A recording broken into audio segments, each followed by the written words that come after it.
안녕하세요. 오늘은 주택에 대해서 좀 말씀을 드리고자 이렇게 준비된 영상을 주택에 대해서 얘기를 하려고 이렇게 영상을 준비를 했어요. 아무래도 제가 주택을 구입을 하면서 여러 가지 어려움 점도 많았고 정말 걱정되는 상황이 상당히 많았었는데 그거를 좀 도움을 주고자 이렇게 이제 영상을 준비를 했다고 생각을 하시면 돼요. 지금 주택을 살 때 첫째는 부지나 주택을 사실 때 도로가 이게 출입구가 사도인지 도로인지 그걸 좀 확인을 해 보시는 게 상당히 중요한 것 같아요. 그 건축이나 여러 가지 면에서 도로로 돼 있으면 상당히 문제가 안 되는데 만약에 사도로 돼 있으면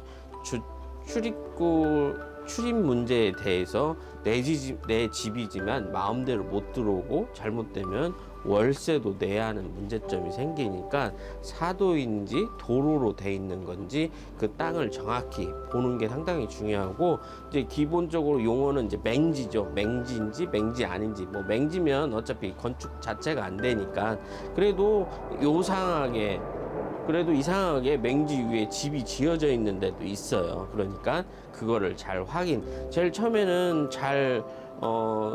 의사소통이 돼서 제일 처음에는 사는데 문제가 안 되는데 살다 보면 여러 가지 문제가 생겨서 아무런 이웃들하고 싸울 수 있으니까 그걸 좀 염두에 두시는 게 좋다, 그렇게 말씀드리고 싶습니다. 두 번째, 제일로 중요한 거죠. 아무래도 주택에 살면 주변에 같이 살고 있는 주택들이 있고 이웃이 있잖아요. 근데 이웃을 이제 본인이 너무 친화적이고 사람과 잘 사귄다고 하면 문제가 안 되는데 아무래도 옆 주인들과도 문제가 생길 수 있으니까 그거가 상당히 문제가 되지 않나 싶어요. 아무래도 옆집이라든지 이런 서로 간에 다툼이 생기지 않을 수 있는 위치에 있는지, 또 그런 게 소문이 있는지 그걸 좀 확인을 해 보아서 입지 조건을 선택하는 게 중요하다, 그렇게 생각을 합니다. 네, 그리고 세 번째예요. 보통 이제 주택의 로망이 뭐냐면 애완견을 키우시는 분이 주변에 많으시거든요. 애완견 같은 경우는 정말 가족처럼 여기시는 분들이 많은데 또 다른 사람이 볼 때는 불편한 요소가 될 수도 있어요. 뭐 자그마한 강아지나 고양이 같은 경우는 소리가 안 나지만 대형견을 키운다든지 닭이나 오리를 키운다는 거는 상당히 문제가 될 수 있거든요. 아무래도 층간 소음 때문에 이렇게 주택으로 옮기는 건데 주위에서 강아지 소리나 대형견이 매일 짖는다고 생각하면 그것만 지금 고통스러운 게 없거든요. 그러니까 주변에 그런 애완견이나 닭을 키우는 그런 분들이 있는지 없는지 그걸 확인하셔서 주택의 입지라든지 집을 보시는 게 상당히 중요하다고 생각을 합니다. 네 번째는 혐오 시설이에요. 혐오 시설이 가깝게 있다는 것은 상당히 집에 대한 위치가, 주택에 대한 위치가 상당히 안 좋거든요. 반경 5km 반경 2km 내에 만약에 축사라든지 혐오 시설이 있으면 상당히 안 좋죠. 혐오 시설이라는 것은 여러 가지가 상당히 많아요. 뭐냐면 이제 아까쯤에도 얘기했듯이 축사라든지 공동묘지라든지 공장 같은 게 옆에 주변에 있으면 아무래도 소음이라든지 냄새에 큰 영향이 있기 때문에 상당히 문제죠.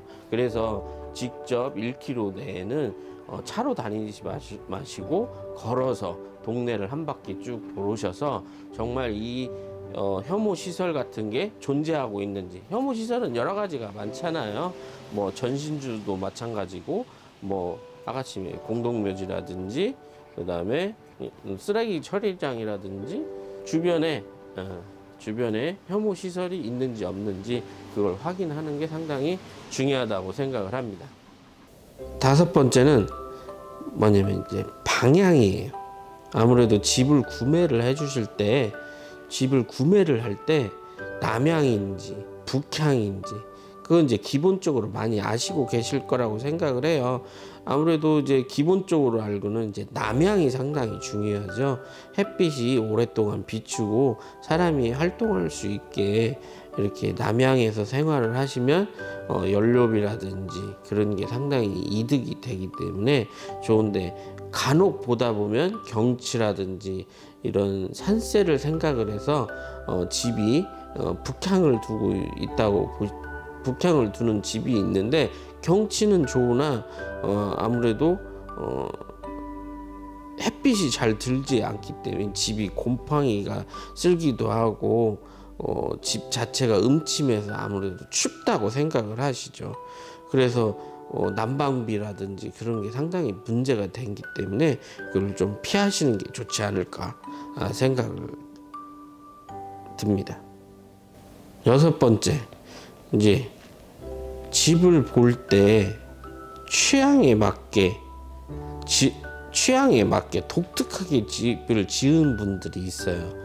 아무래도 희소성이 있기는 하지만 너무 특이하게 지은 집 같은 경우는 나중에 수리라든지 살면서 여러 가지 문제가 많이 생겨요. 하지만 이제 뭐니 해도 이게 이제 나중에 집을 팔을 때가 상당히 문제가 될 수 있잖아요. 뭐 팔지 않을 수도 있겠지만 또 안 판다는 보장이 없잖아요. 그걸 생각을 하면 너무 자기 취향에 맞게 지은 집 같은 경우는 다른 매수자들이 볼 때 그 사람의 구미에 맞게 찾는다는 게 상당히 문제가 되지 않을까, 그렇게 생각을 해서 너무 어려운 집이라든지 너무 독특한 집을 사게 되면 나중에 이거를 매매할 때도 상당히 문제가 되니까 아무래도 독특한 집은 피하는 게 좋고 유지 관리도 문제가 된다, 그렇게 생각이 듭니다. 7번째, 아무래도 집을 구매를 하실 때는 단열이 제대로 되는지 안 되는지 그게 상당히 중요하다고 생각을 해요. 겉모습은 너무 화려하고 좋게 보이지만 단열이 어떻게 됐는지가 상당히 중요하거든요. 그래서 시공이 어떻게 됐는지, 문틀이나 창문에 결로가 있는지 없는지 그거를 확인을 하셔서 구매해 주시는 게 상당히 중요해요. 왜냐면 단열이 잘 안 되는 집 같은 경우는 겨울이나 가을에 난방비 폭탄을 맞을 수가 있거든요.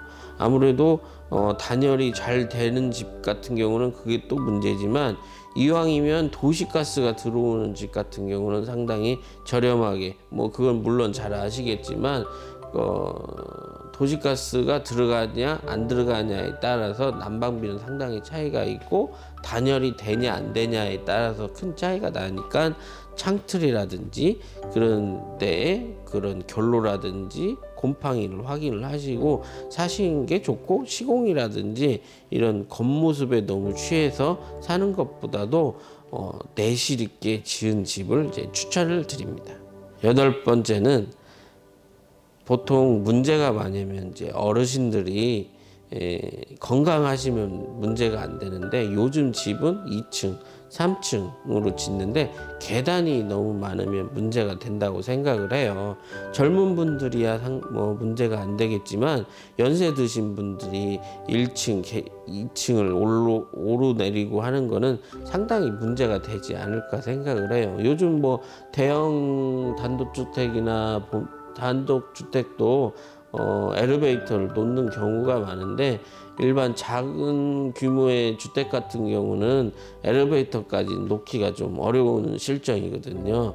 그래서 이제 아무래도 연세가 있으면 단독주택도 단층으로 짓거나 그런 집을 사시는 게 좋다 이거죠.